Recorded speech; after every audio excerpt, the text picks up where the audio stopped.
Shalom, apa kabarnya hari ini? Luar biasa, karena kita punya Tuhan yang luar biasa. Hari ini kita akan sama-sama belajar firman Tuhan, saudara. Dan saya percaya bahwa orang yang lapar dan haus mereka akan dipuaskan dan dikenyangkan. Dan kita semua seperti yang lalu saya sampaikan di sini bahwa hidup kita ini seperti bangsa Israel yang dipanggil Tuhan untuk mencapai rencana Tuhan yang sempurna.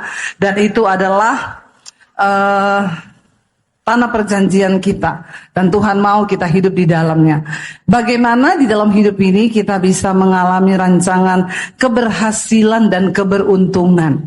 Karena tidak semua orang itu berhasil dan beruntung. Saya nggak mau hanya berhasil, tapi saya mau juga beruntung. Karena dunia bisa memberikan keberhasilan, tapi rancangan Tuhan itu berhasil dan beruntung. Kalau Tuhan membawa kita, saudara, kepada kehendaknya, Tuhan juga memberi petunjuk. Di dalam Yosua pasal yang pertama, mari kita buka bersama. Dan menurut saudara menggantikan Musa untuk membawa bangsa Israel keluar dari Mesir ke tanah perjanjian itu susah apa susah? Lalu pada waktu itu Musa datang sama Tuhan dan berkata, Tuhan, apa yang harus aku lakukan dengan bangsa ini? Tuhan bilang, aku izinkan itu supaya kamu bikin mujizat. Supaya bangsa Israel itu percaya bahwa aku Tuhan yang berkuasa yang menyertai mereka. Jadi sekarang gimana nih Tuhan? Tuhan bilang, ambil tongkatmu, arahkan ke gunung batu. Lalu bilang sama gunung batu itu, keluarlah air. Tapi karena Musa ini didesak sama bangsa Israel yang keras kepala itu, Musa cuma disuruh arahkan tongkat ke gunung batu. Musa emosi, saudara. Nah, Yosua itu mendampingi Musa. Ketika Musa membawa sebuah bangsa yang keras kepala ini, dia melihat setiap hari bagaimana pergumulan Musa membawa bangsa itu. Sampai ketika satu saat Musa mati, Tuhan berkata, Yosua, kamu harus maju bawa bangsa itu. Makanya Tuhan memberi petunjuk kepada Yosua supaya perjalananmu berhasil dan beruntung. Ikuti ini. Saudara, kira-kira kalau Tuhan yang kasih petunjuk itu salah apa benar? Sudah pasti benar. Buktinya bangsa Israel sampai ke tanah perjanjian. Dan satu konsekuensi yang harus ditanggung oleh Musa ketika dia marah, dia tidak taat sama Tuhan.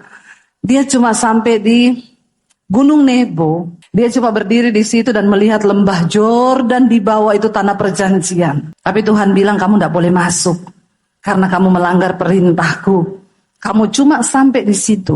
Lalu Musa mati, saudara. Ketika Yosua melanjutkan perjalanan dari bangsa itu membawa mereka masuk ke tanah perjanjian, Tuhan beri firman kepada Yosua agar dia berhasil dan beruntung. Baca Yosua 1 ayat 7 dan ayat 8. Kita baca bersama. 1, 2, 3. Hanya kuatkan dan teguhkanlah hatimu dengan sungguh-sungguh. Bertindaklah hati-hati sesuai dengan seluruh hukum yang telah diperintahkan kepadamu oleh hambaku Musa.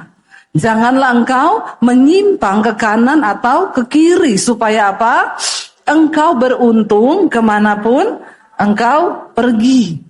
Saudara, ternyata untuk bisa hidup kita ini benar mengikuti jalan Tuhan, semua diawali dari hati. Kuatkan dan teguhkan hatimu. Kalau kita punya niat, kalau kau punya niat berhenti rokok, aku niat. Aku mau teguhkan dan kuatkan hatiku, aku harus berhenti rokok. Bisa enggak? Bisa. Kalau kita berniat, aku pengen berhenti dugem. Teguhkan dan kuatkan hatiku Tuhan, aku mau berhenti dugem. Bisa kalau kau mau. Persoalannya kita niat atau tidak. Semua dimulai dari sikap hati. Dengan kata lain, orang yang disertai Tuhan, yang melakukan firman Tuhan itu, dimanapun engkau berada, Alkitab menjamin engkau menjadi orang yang beruntung. Dekatmu tidak pernah tertukar. Ada orang konseling sama saya, Bu, itu loh, ada orang nyanyi toko saya. Masa dia buka di toko saya, dia jual sama yang saya jual. Saya cuma bilang, Ibu, enggak usah panas hati. Toko bisa ditiru, usaha bisa ditiru, tapi berkat itu tidak pernah bisa ditiru dan tidak pernah bisa tertukar. Sebab Tuhan itu tidak pernah salah menakar dan memberikan berkat kepada orang yang tepat. Amin. Jadi saudara, tidak persoalan di mana tempat kita berada. Seringkali orang bilang, makanya banyak orang menghindari beli rumah tusuk sate. Saya kalau cari rumah, saya cari tusuk sate. Ya, kalau bisa ada setannya. Ya, Saya tanya sama satpamnya, Pak, di mana ada rumah tusuk sate di sini, Pak? Satpamnya bilang, gue tunjukin. Rumah belum laku, yang tusuk sate. Kenapa nih gak laku-laku? Pertama tusuk sate, Bu. Kedua katanya angker. Saya bilang sama satpamnya, emang kamu pernah lihat setan? Ya beberapa kali sih saya lihat ada penampakan. Kayak apa, Pak? Ya pokoknya begitulah. Ibu niat mau beli itu, niat. Karena kalau saya masuk, setannya saya usir. Pindah di pos satpammu. Satpamnya bilang, astagfirullah Ibu, jangan begitu ya Ibu. Saya bilang, iya Pak, karena setan itu gak suka tinggal bareng sama orang yang hidup lurus. Jadi tidak ada saudara yang berkata bahwa, oh di situ bukan tempat saya, di sini sial. Kalau engkau orang benar yang berketetapan hati untuk mengikuti hukum Tuhan, melakukannya dimanapun engkau pergi dan berada, keberuntungan akan mengikuti.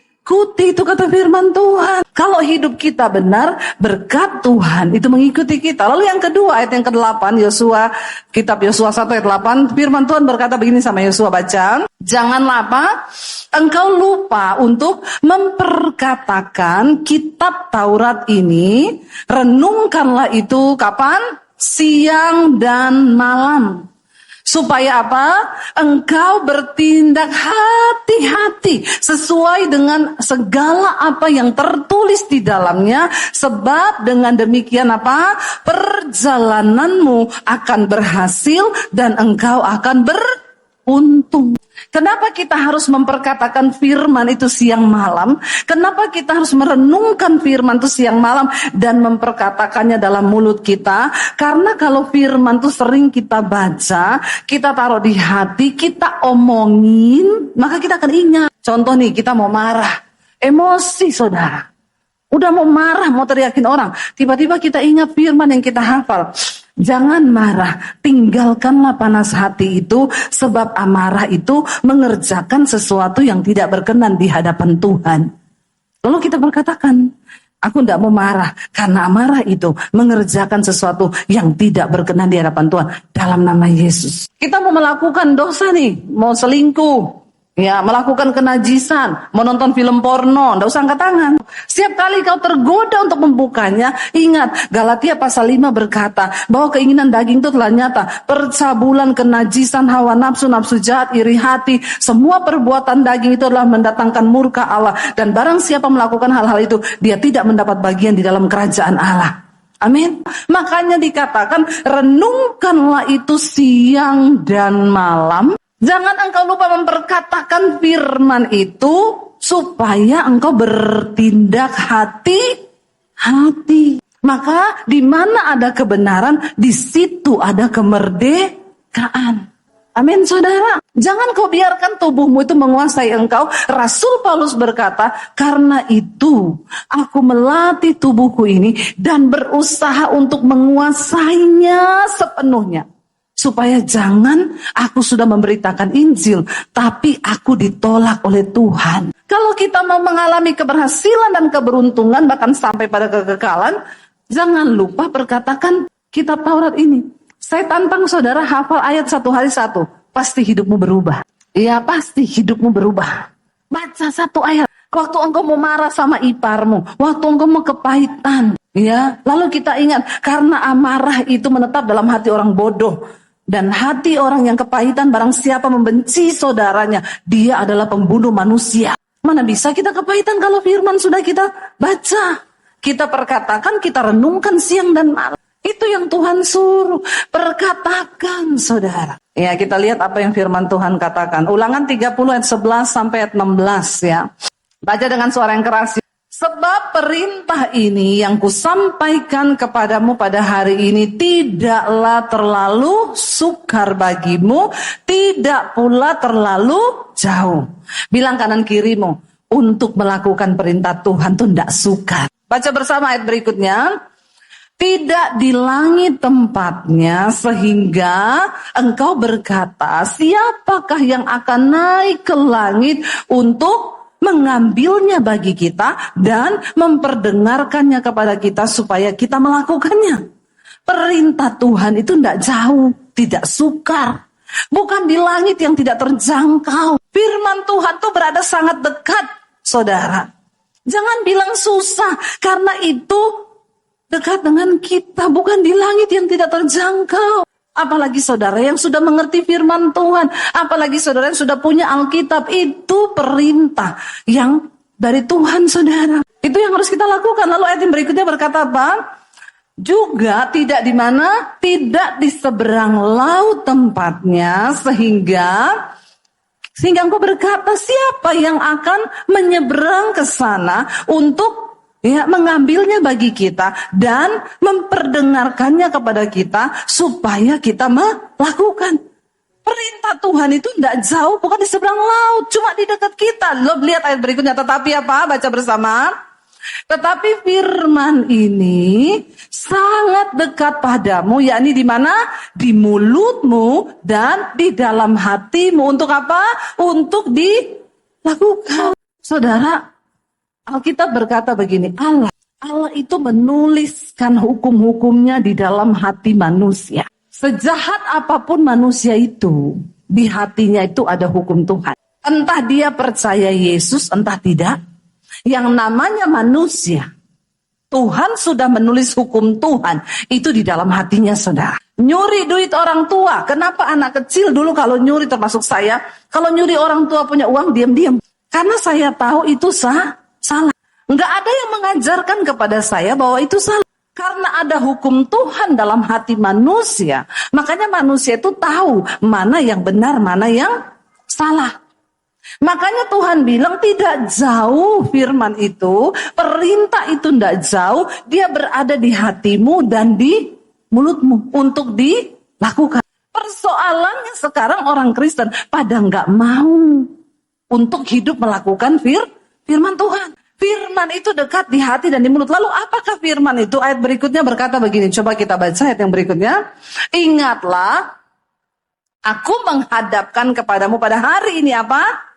Kehidupan dan keberuntungan. Juga apa? Kematian dan kecelakaan. Siapa yang memilihnya, saudara? Engkau sendiri yang menentukan yang mana yang harus kau pilih. Kalau engkau hidup sungguh-sungguh mendengarkan perintah Tuhan, maka engkau memilih kehidupan dan keberuntungan. Kalau kita rindu, saudara, janji Tuhan tergenapi dalam hidup kita, saya mau bilang Tuhan terlebih rindu untuk melakukan berkatnya, mencurahkan janjinya dalam hidup kita ini. Sebab ada dua jalan yang diperhadapkan kepada kita pada hari ini. Ada kehidupan dan keberuntungan, ada kematian dan kecelakaan. Dan kita yang harus memilih. Lalu apakah perintah itu? Baca ayat yang berikutnya, dikatakan di sana. Karena pada hari ini aku memerintahkan kepadamu apa?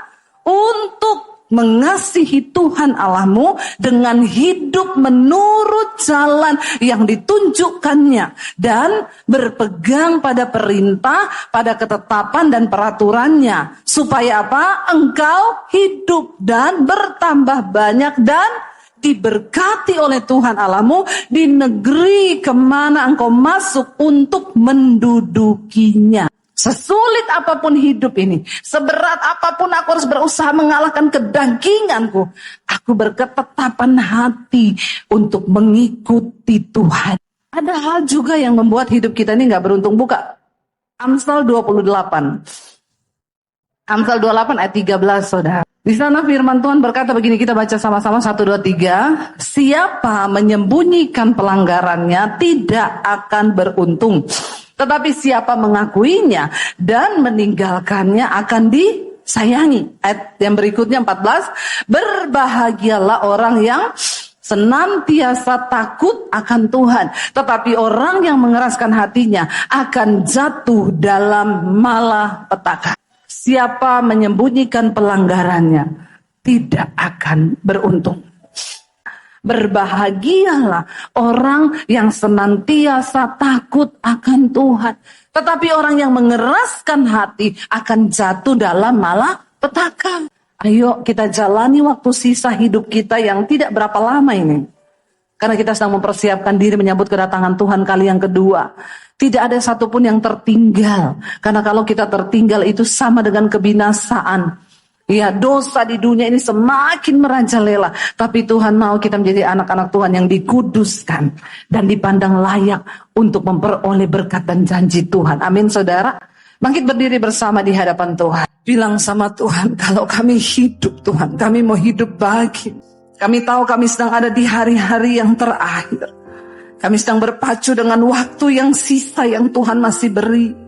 Karena itu hari ini kami mau bilang, dosa kami tidak akan pernah bisa jauhkan kami dari Tuhan. Karena itu kami memilih untuk melepaskan dosa itu, Tuhan. Kami tidak ingin kedagingan kami membawa kami terpisah dari Tuhan. Kami mau kalahkan segala kedagingan kami hari ini. Apapun dosamu hari ini, saudara, tidak ada yang terlalu berat bagi Tuhan. Dia Allah yang mengasihi kita. Dia tunggu engkau cuma datang dan mengaku dan berkata, ini aku Tuhan, aku mau bertobat. Saat engkau punya niat hati yang tulus, meneguhkan hati dan menguatkan hatimu dan berkata, aku mau bertobat dan mengikuti jalan Tuhan. Amin. Dia peluk engkau dengan tangan kasih-Nya, saudara. Karena Tuhan berkata, bahkan ketika engkau masih berdosa, aku memberikan nyawamu bagimu, kata Tuhan. Tidak ada dosa yang terlalu berat untuk tidak diampuni oleh Tuhan. Ketika kita mau dan berkata, ini hidup kami Tuhan. Kami tidak ingin menyembunyikan pelanggaran kami. Sebab Tuhan Maha tahu. Tidak ada satupun yang tersembunyi di mata Tuhan. Kami mau tinggalkan segala kenajisan, amarah, semua kepahitan, perselingkuhan, semua homoseksual, lesbian, keterikatan dengan pornografi, rokok. Dan semuanya Tuhan tahu, saudara. Karena itu malam hari ini, sore ini datang sama Tuhan. Bilang, ini hidup kami Tuhan. Kami mau sungguh-sungguh bertobat di hadapan Tuhan. Dia Allah yang melihat hatimu.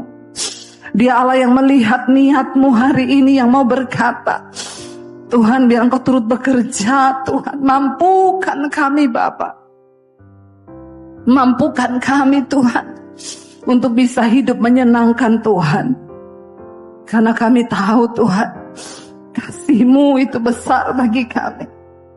Biar hari ini Roh Kudus bekerja, kelepasan terjadi. Haleluya. Aku sesakan hidup